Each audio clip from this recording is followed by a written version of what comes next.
जय हिंद। स्वागत करता हूँ मैं अपने यूट्यूब चैनल पे। आज हमारा जो है अगर हम हिंदी की बात करें तो हिंदी का ये हमारा 7वां वीडियो है जो कि काफ़ी इम्पोर्टेंट होने वाला है।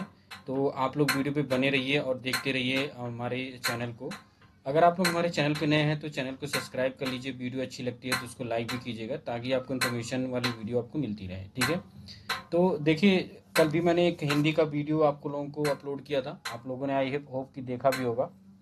आज भी हिंदी से रिलेटिव मैंने आपको 15 क्वेश्चन यहाँ पे लेके आया हूँ जो कि किसी न किसी एग्जाम में पूछे जाते हैं, तो काफ़ी इंपॉर्टेंट होने वाला है टॉपिक। तो आइए हम लोग स्टार्ट करते हैं क्वेश्चन को, देखते हैं क्वेश्चन क्या कह रहा है। ठीक है। देखिए, क्वेश्चन नंबर 46 है, कह रहा है बधू शब्द का बहुवचन क्या होगा। बधू, बधू मतलब होता है बहू। ठीक है। तो यहाँ पूछ रहा है बधू शब्द का बहुवचन क्या होगा। ऑप्शन में दिया है बधुएं, बधुएं, बधुएं या बधुएं, बधुएं। तो इसका जो राइट ऑप्शन होगा वो ए होगा। ए इज द करेक्ट आंसर होगा। ये बधुएं ही होता है। ठीक है, जो बहुवचन होता है। ठीक है। तो option number A is the correct answer होगा। ठीक है। चलिए अगले क्वेश्चन की तरफ चलते हैं। अगला क्वेश्चन कह रहा है कि क्वेश्चन नंबर 47 है, कह रहा है माँ ने बच्चे को मिठाइयाँ दी, रेखांकित शब्द में कौन सा कारक है। आपको इसमें कारक ढूंढना है कि कौन सा कारक है। तो ऑप्शन नंबर ए दिया है अपादान कारक, ऑप्शन नंबर बी दिया है संबंध कारक, ऑप्शन नंबर सी है करण कारक, ऑप्शन नंबर डी है संप्रदान कारक। तो इसमें कौन सा कारक होगा, आप लोग इसको कमेंट करके बता सकते हैं। तो मैं आपको बता देता हूँ। इसमें जो कारक होगा वो संपदान कारक होगा। कौन सा होगा, संपदान कारक। Option number D is the right answer होगा। ठीक है। तो 47 का कौन सा है, D is the right answer होगा। चलिए अगले क्वेश्चन की तरफ चलते हैं। 48वां क्वेश्चन है हमारा, कह रहा है भौतिकी शब्द में कौन सा प्रत्यय है। आपको इसमें प्रत्यय बताना है कि कौन सा प्रत्यय इसमें आ रहा है। ऑप्शन नंबर दिया है की, ई, बड़ी ई, इक या का। तो इसमें कौन सा है प्रत्यय है। तो इसमें देखिए, जब कोई भौतिकी होता है आप देखेंगे लास्ट में बड़ी की मात्रा लग रहा है इस पे। ठीक है। तो लास्ट वाले शब्द को आपको चुनना होता है, लास्ट में कौन सा मात्रा इसमें आ रहा है। तो लास्ट में इसमें बड़ी की मात्रा आ रहा है, तो option number B is the right answer होगा। जो इसमें प्रत्यय होगा option number B is the correct answer होगा। ठीक है। चलिए अगले क्वेश्चन की तरफ बढ़ते हैं हम लोग और देखते हैं 49वां क्वेश्चन क्या कहता है। कह रहे हैं निर्विमान शब्द में कौन सा उपसर्ग है। निर्विमान शब्द में कौन सा उपसर्ग है। तो ऑप्शन नंबर दिया है निर, ऑप्शन नंबर बी दिया है निरभि, ऑप्शन नंबर सी है निरा और ऑप्शन नंबर डी है निरह। तो इसमें कौन सा होगा, यानी निर्विमान में कौन सा उपसर्ग होगा। तो 49वां का जो करेक्ट आंसर होगा वो डी होगा, या निरह होगा। क्या होगा, निरह इज द राइट आंसर होगा, ऑप्शन नंबर डी। चलिए 50वां क्वेश्चन है, कह रहे हैं निम्नलिखित में से किस विकल्प में सही समास विग्रह नहीं हुआ है। तो सही समास विग्रह है, इसमें 4 ऑप्शन है लेकिन 2 ऑप्शन इसमें कट गए हैं प्रश्न में। तो इसका जो राइट ऑप्शन है वो ए वाला है, यानी वेद पुराण, वेद और पुराण।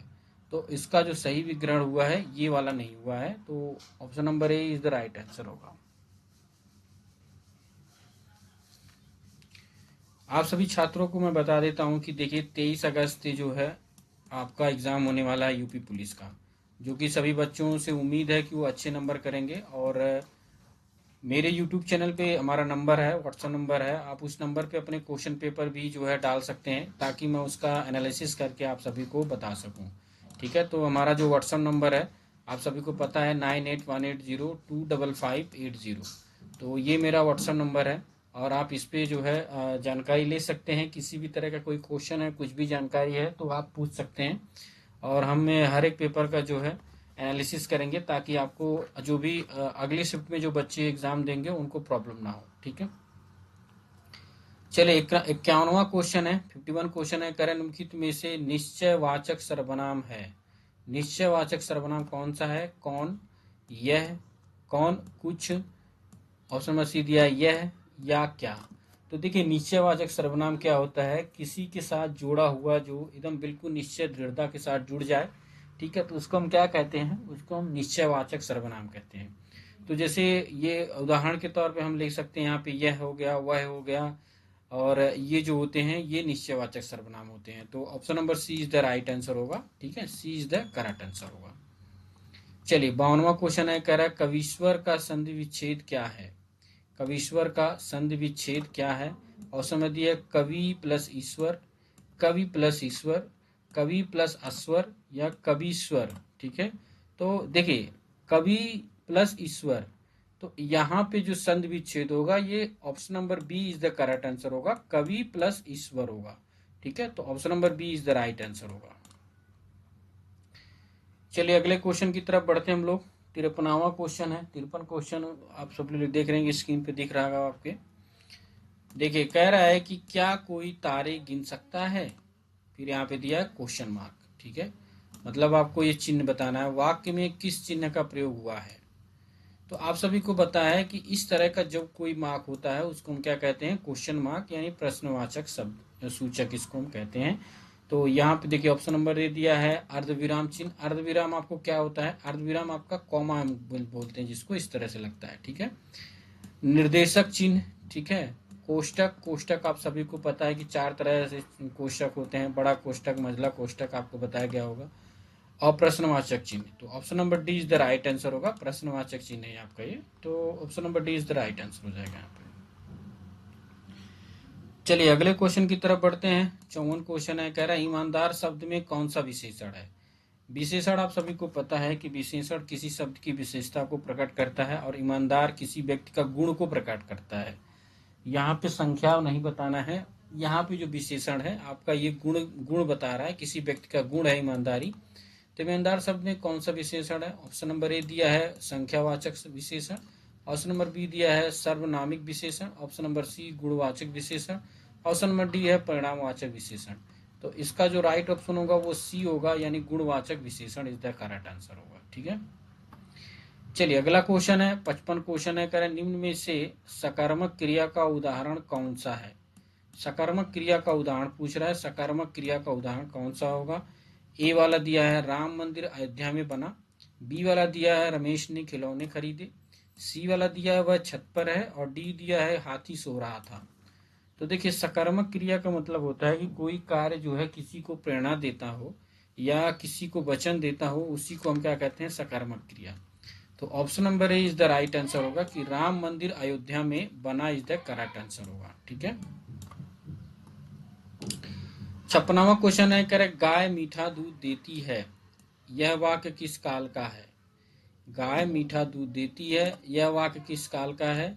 तो ऑप्शन नंबर ए दिया है सामान्य वर्तमान काल, बी दिया है सामान्य भूतकाल, सी दिया है तत्कालिक वर्तमान काल, और डी दिया है संदिग्ध वर्तमान काल। तो इसका जो राइट ऑप्शन होगा सी होगा, यानी तत्कालिक वर्तमान काल इज द राइट आंसर होगा। ठीक है, चलिए अगला क्वेश्चन है। 57 क्वेश्चन है, कह रहा उमा से पढ़ा नहीं जाता, वाक्य में कौन सा वाच्य है।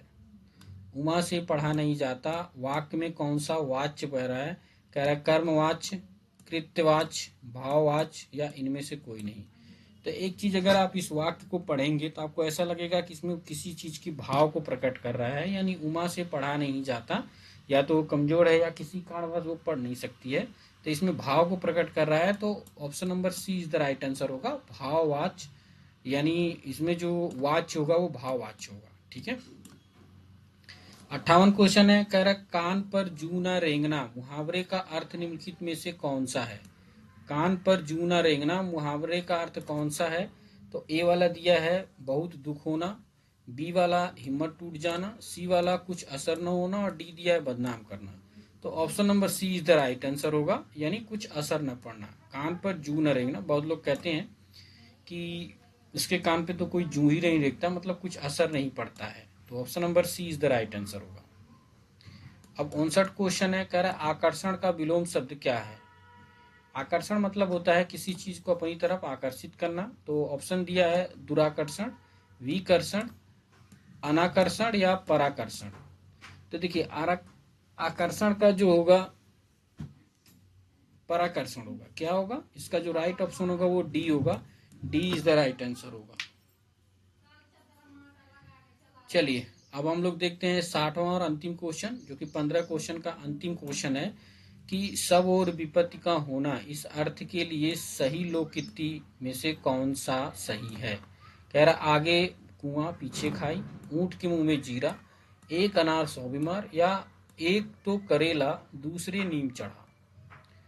तो देखिए सब और विपद का मतलब होता है, इसका मतलब हो गया आगे पीछे, आगे भी प्रॉब्लम और पीछे भी समस्या, तो ये इसका मतलब हो गया।